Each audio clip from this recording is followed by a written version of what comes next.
नमस्कार साथियों, तो तैयार हो जाओ बेटा अपने नंबर पक्के करने के लिए एग्जाम में। इसका पार्ट 1 में पहले डाल चुका हूं, आज मैं आपके लिए लेके आ गया हूं पार्ट 2, जिसमें बेटा कुछ मोस्ट इंपॉर्टेंट क्वेश्चन बताऊंगा जिसमें से पेपर में आना बिल्कुल तय है। यानी कि अगर आप इस पार्ट को मिस करते हो तो आप इस वीडियो को मिस नहीं कर रहे, आप अपने पेपर के कम से कम 4 या 5 नंबर को मिस कर रहे हो। तो बेटा वीडियो को एंड तक देखना, स्किप मत करना।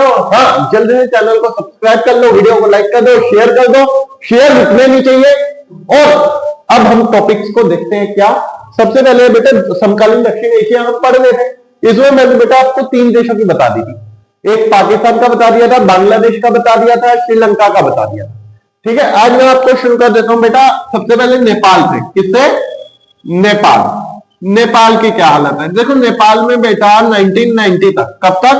1990 तक ये एक हुआ करता था, क्या? राजतंत्र हुआ करता था। क्या हुआ करता था? हिंदू राष्ट्र होता था और ये एक राजतंत्र था। क्या था? राजतंत्र। राजतंत्र का मतलब क्या होता है? Monarchy system. लेकिन 1990 में यहां पे बेटा एक बात आई, यहां पे राजा हुआ करते थे पहले, लेकिन यहां पे एक बात आई कि अब मल्टी पार्टी सिस्टम एमपीएस लागू किया जाएगा। Multi party system. Multi party system का मतलब क्या है बेटा? बहुदलीय व्यवस्था। यानी अब कई सारे दल मिलकर चुनाव लड़ सकेंगे, कई सारे दलों को अनुमति मिलेगी। तो उसके जरिए जब चुनाव हुए तो बेटा संसद बन गई, अब है ना, पार्लियामेंट बन गई। लेकिन राजा ने, वहां के जो शासक थे, उन्होंने 2002 में, कब? 2002 में इस संसद को भंग कर दिया। अब क्यों भंग कर दिया? क्योंकि राजा को यह महसूस हो चुका था कि मेरी सारी शक्तियां क्या होती जा रही है? खत्म होती जा रही है। जब राजा की सारी शक्तियां धीरे धीरे खत्म होनी शुरू हो गई तो राजा ने देखा चलो भाई अब संसद को खत्म कर दिया जाए, पार्लियामेंट को खत्म कर दिया जाए। अब दोबारा से आ गया क्या? राजतंत्र। अब जब दोबारा से राजतंत्र आ गया बेटा, तो क्या अब दोबारा जनता उसे एक्सेप्ट करेगी? पुरानी जिंदगी में जीना चाहेगी? आप कहेंगे नहीं सर। इसलिए क्या किया? जनता ने इस राजतंत्र को अस्वीकार कर दिया। क्या कर दिया? अस्वीकार कर दिया। तो जब जनता ने अस्वीकार किया तो जनता क्या करेगी? इसके खिलाफ आंदोलन करेगी। जनता ने आंदोलन किए और अंतिम रूप से वहां के जो लास्ट रूलर थे, कौन थे? लास्ट रूलर, ठीक है, ज्ञानेंद्र थे। कौन थे बेटा? ज्ञानेंद्र। ज्ञानेंद्र को हटाया गया और वहां पे लोकतंत्र की स्थापना हुई। किसकी स्थापना हुई? आप कहेंगे सर लोकतंत्र की स्थापना हुई, यानी कि डेमोक्रेसी को ले आए। अब यहां से जब डेमोक्रेसी आ गई तो क्या सर सब कुछ ठीक हो गया? नहीं बेटा, नेपाल की ना एक बड़ी बुरी कहानी है कि उधर बार बार संविधान बदले गए। जब से संविधान पहली बार बने 5 बार संविधान बदले जा चुके। कितनी बार? 5 बार संविधान बदले जा चुके। अंतिम समय जो संविधान लागू हुए नेपाल का 2015 में हुआ है और अभी भी टाइम टू टाइम नेपाल में आंदोलन होते रहते हैं। क्लियर हो गई बात? अब उसके बाद बेटा हम देखते हैं, चलो हमने मैं इसके साथ ही संबंध बढ़ा देता हूं क्योंकि उसके बाद जल्दी जल्दी संबंध करके चैप्टर को हमें खत्म कर दें। तो इधर इंडो नेपाल रिलेशन की भी बात कर लेते हैं। भारत और नेपाल के संबंध कहते हैं। तो जब हम संबंधों की बात करते हैं तो बेटा भारत और नेपाल में तो काफी मधुर संबंध रहे हैं, यानी कि अच्छे संबंध रहे। अब अच्छे संबंध में क्या बेटा? देखो हमारे में नो वीजा पॉलिसी है। No visa policy. No visa policy का मतलब क्या है बेटा? नो वीजा पॉलिसी का मतलब क्या है? अगर हमें एक देश से दूसरे देश आना है तो वीजा की जरूरत नहीं होती। ठीक है, बॉर्डर पे कोई आर्मी भी नहीं है, नो आर्मी ऑन बॉर्डर। एक मामूली सी पुलिस फोर्स खड़ी रहती है। ठीक है, फिर मुक्त व्यापार होता है, यानी कि कई सारे ऐसे नेपाल के लोग हैं जो भारत आते हैं, सुबह व्यापार करते हैं, शाम को नेपाल चले जाते हैं। कई सारे ऐसे लोग हैं जो भारत से नेपाल जाते हैं, शाम को अपने भारत वापिस आ जाते हैं। तो कोई बहुत कड़ी शक्ति भी नहीं है। ठीक है, लेकिन कभी कभी क्या हुआ है, दोनों के संबंधों में हमें खटास भी देखने को मिली है। जैसे कि भारत नेपाल और चीन की बढ़ती हुई दोस्ती, नेपाल और चीन की बढ़ती दोस्ती कहीं ना कहीं हमारे भारत और नेपाल के संबंध में खटास का कारण बनती है। क्लियर हो गई बात? अब देखो जैसे एक चीज याद रखना बेटा, दुश्मन का दोस्त दुश्मन। चाइना हमारा दुश्मन है, अगर नेपाल उससे दोस्ती करेगा तो क्या बन रहा है? वो भी हमारा दुश्मन बन रहा है ना। तो ये एक कड़ा संबंध है। फिर उसके बाद बेटा नेपाल भारत पे आरोप लगाता है। देखो नेपाल एक ऐसा देश है बेटा जो चारों ओर से धरती से घिरा हुआ है। किससे घिरा हुआ है? धरती से घिरा हुआ है। तो नेपाल टाइम टू टाइम आरोप लगाता है भारत पे कि भारत क्या करता है, उसे समुद्र तक जाने का रास्ता नहीं देता। क्लियर हुई बात? अरे कैसे दे दे समुद्र तक जाने का रास्ता? ठीक है, फिर कहीं ना कहीं अब चाइना से उसका व्यापार भी बढ़ता जा रहा है। तो ये कहीं था। अब कई बार क्या होता है, नेपाल ना हमारे इंडियन टेरिटरी को अपने मैप में दिखा देता है। तो ये क्या है, सब लड़ाई झगड़े के कारण बन रहे हैं ना। कहते बहुत खासे हमारे लड़ाई झगड़ा नहीं है, ना ही आज तक कोई ऐतिहासिक युद्ध हुआ है। क्लियर हो गई बात? इसी तरीके से बेटा हम बात कर रहे हैं वैसे थोड़ी सी भूटान की। किसकी? भूटान। भूटान में क्या है बेटा, भूटान में संवैधानिक राजतंत्र आता है। क्या है? संवैधानिक राजतंत्र। संवैधानिक राजतंत्र का मतलब क्या है बेटा, संविधान भी चलता है और राजा संविधान के अनुसार कार्य करता है। ठीक है, यानी कि राजा अपनी मनमानी नहीं चलाता, कॉन्स्टिट्यूशन के हिसाब से राजा काम करता है। उसी को क्या कहते हैं बेटा, संवैधानिक राजतंत्र कहते हैं। तो कैसे नेपाल और भारत के संबंध बुरे हैं? नहीं बेटा, नेपाल और भारत के संबंध काफी अच्छे हैं। नेपाल और भारत के संबंधों में तो कोई लड़ाई है ही नहीं, क्योंकि नेपाल चाहे भूटान आंतरिक रूप से इंटरनल अपने फैसले खुद लेता है, लेकिन उसकी सुरक्षा की जिम्मेदारी किसकी है? भारत की। यानी कि एक्सटर्नल जितने भी हम उनकी सिक्योरिटी से रिलेटेड काम है वो सारे भारत संभालता है। क्लियर हुई बात? उसके साथ अगर हम देखें तो बेटा भारत उनकी पंचक्की को रन करने में भी काफी मदद करता है। फिर उसके बाद देखें बेटा तो भारत ने हमेशा से ही भूटान की सैन्य और आर्थिक सहायता की है। फिर भूटान में हमारे लिए जो उधर से जितने भी बांग्लादेशी रोहिंग्या घुसे हुए हैं उन्हें खदेड़ने में भूटान भी बड़ी मदद करता है हमारी। क्लियर हो गई बात? ये हो गए बेटा भूटान के साथ के संबंध।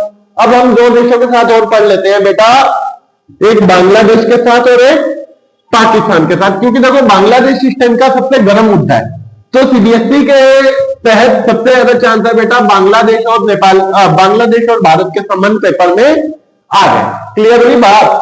तो अब मैं आपको क्या बता रहा हूं, पहले नेपाल और बांग्लादेश और भारत। कौन से? बांग्लादेश और भारत।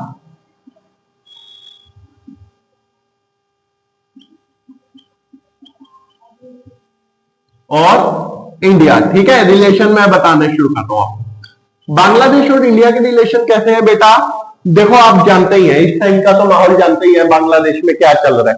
ठीक है, लेकिन हाँ ऐसी बात नहीं है कि सारे ही संबंध खराब है हमारे। ठीक है, पहले अगर हम लड़ाई की बात करें, कॉन्फ्लिक्ट की बात करें, तो कॉन्फ्लिक्ट की सबसे पहली बात तो बेटा यही है कि जल समझौते को लेकर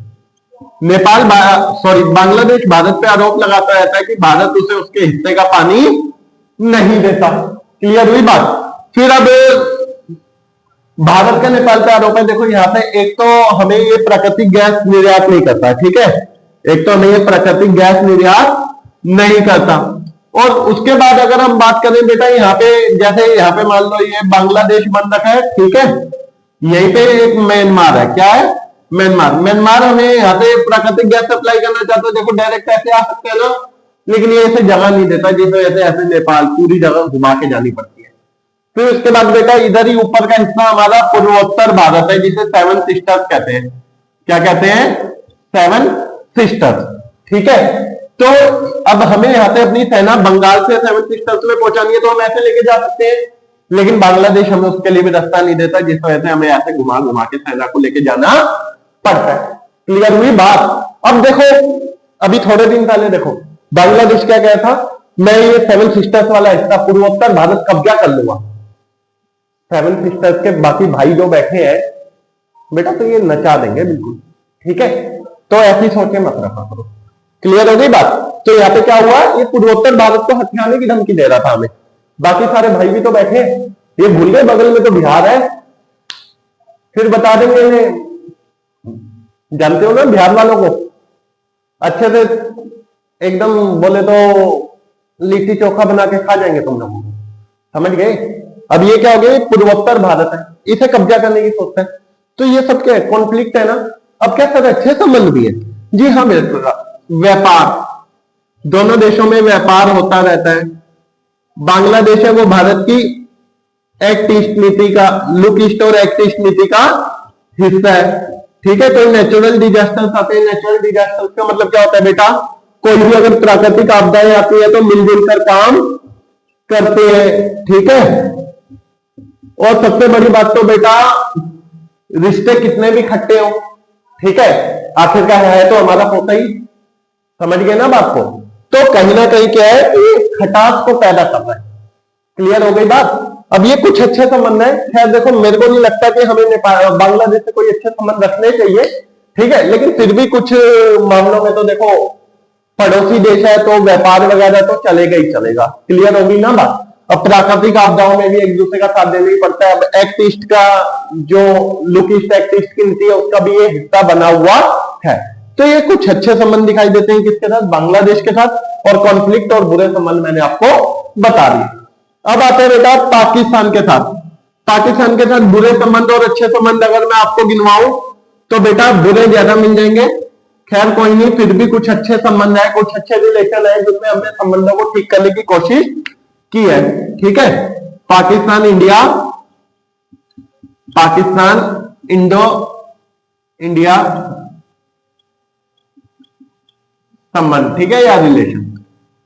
अब जैसे कि पाकिस्तान और इंडिया के रिलेशंस की बात करें बेटा हम, तो पाकिस्तान और इंडिया के रिलेशंस में पहले तो मैं आपको मतलब बुरे बता देता हूं, है ना, कंफ्लिक्ट बता देता हूं। तो बुरे संबंधों में क्या क्या है बेटा, इसमें हमारे पहला तो 1948 का जो युद्ध हुआ कश्मीर मुद्दा, आपको पता ही है बेटा, कश्मीर मुद्दा हमारा शुरू से ही रहा है। पाकिस्तान कहता है जी हम कश्मीर को हथिया लेंगे, कश्मीर हमारा है। अब उन्हें क्या पता यार, जिस देश का बच्चा बच्चा ये बोल रहा है, जब हम पहली क्लास में थे तब बोला करते थे, जब हम छोटे थे, पहली क्लास में थे, दूसरी क्लास में थे, तब बोला करते थे बेटा दूध मांगोगे खीर देंगे, कश्मीर मांगोगे खीर देंगे। याद है ना सब बच्चों को ये पाकिस्तान चाहता है कि कश्मीर हमसे ले लेगा। सपनों की जिंदगी में कब तक जियोगे? क्लियर हुई बात। फिर उसके बाद देखें बेटा हम आगे 1965 का जो युद्ध हुआ, ठीक है, फिर 1971 का वॉर, फिर 1999 का कारगिल वॉर, फिर ये जो आतंकी हमले, ठीक है, ये सब क्या है, हमारे संबंधों को खराब दिखा रहे हैं, नहीं दिखा रहे। देखो आप टाइम टू टाइम देखो आतंकी हमले भारत में होते ही रहते हैं। अभी थोड़े दिन पहले आपने लाल किला वाला इंसिडेंट सुना होगा, अभी जो 14 तारीख आ रही है, 14 फेब आ रहा है, उसे तो हम कभी भूल ही नहीं सकते, पुलवामा अटैक। तो ये सब क्या है, अभी थोड़े दिन पहले जो बेसिकली कश्मीर में हुआ था वो भी आपने देखा होगा, धर्म पूछ कर मार रहे थे। तो ये सब क्या है, ये सब कहीं ना कहीं हमारे लिए खतरनाक वो हो जाते हैं ना, इंसिडेंट्स हो जाते हैं। देखो पाकिस्तान कितनी चालें भी चलता है, इंडिया के हिंदू और मुसलमानों में लड़ाई करा दी जाए, ऐसे कई सारे चाल पाकिस्तान से चली जाती है। और हमारे इंडिया में ड्रग्स वगैरह सप्लाई किए जाते हैं, नकली नोटों की सप्लाई की जाती है, पाकिस्तान में बैठे हुए लोग स्कैम करते हैं ताकि इंडिया के लोग लड़ पड़े। कई सारी ऐसी फेसबुक आईडीज है जो पाकिस्तानियों से कंट्रोल्ड है। बेसिकली क्या होता है, हिंदू बन के मुस्लिम को गाली देते हैं, मुस्लिम बन के हिंदू को गाली देते हैं। ये सब क्या हो रहा है, ये सब स्कैम हो रहे हैं बेटा। तो ये सोशल मीडिया की लाइफ बड़ी अजीब हो जाती है। क्लियर हुई बात। हमारे भारत को यूनाइट रहना है, हमारे भारत को एक रहना है, क्योंकि हमारी एकता ही हमारी पहचान है ना। अब उसके बाद बेटा कुछ सुधरते संबंध भी है, कुछ अच्छे संबंध भी हैं। अच्छे में क्या हो गया, जैसे कि बेटा सिंधु नदी जल समझौता, सिंधु नदी जल समझौता, ठीक है। और फिर क्या हो गया बेटा, सिंधु नदी जल समझौते के साथ हो गया हमारा क्या कि ताशकंद समझौता,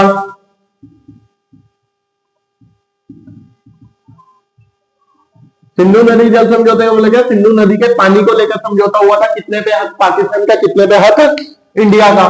ताशकंद समझौता ये बेसिकली 1960, ये 1966, ठीक है। ताशकंद उज्बेकिस्तान की राजधानी है, वहां पे हमारे लाल बहादुर शास्त्री जी गए थे, हमारे देश के सेकंड प्रधानमंत्री, ठीक है, जहां पे उनकी हत्या भी हुई, ठीक है, या उनकी डेथ भी हुई। उसके बाद आ जाता है बेटा हमारा क्या कि शिमला समझौता जो 1972 में हुआ, ठीक है, ये अच्छे संबंध का प्रतीक है ना। फिर उसके बाद बेटा व्यापार, फिर उसके बाद लाहौर बस समझौता, रोज अटारी बॉर्डर पर होने वाली परेड, ये सब क्या है, कुछ अच्छे संबंधों को दर्शाने के पॉइंट है। क्लियर हो गई बात। कई बार सीधा पूछते पाकिस्तान और इंडिया के अच्छे संबंध बताइए।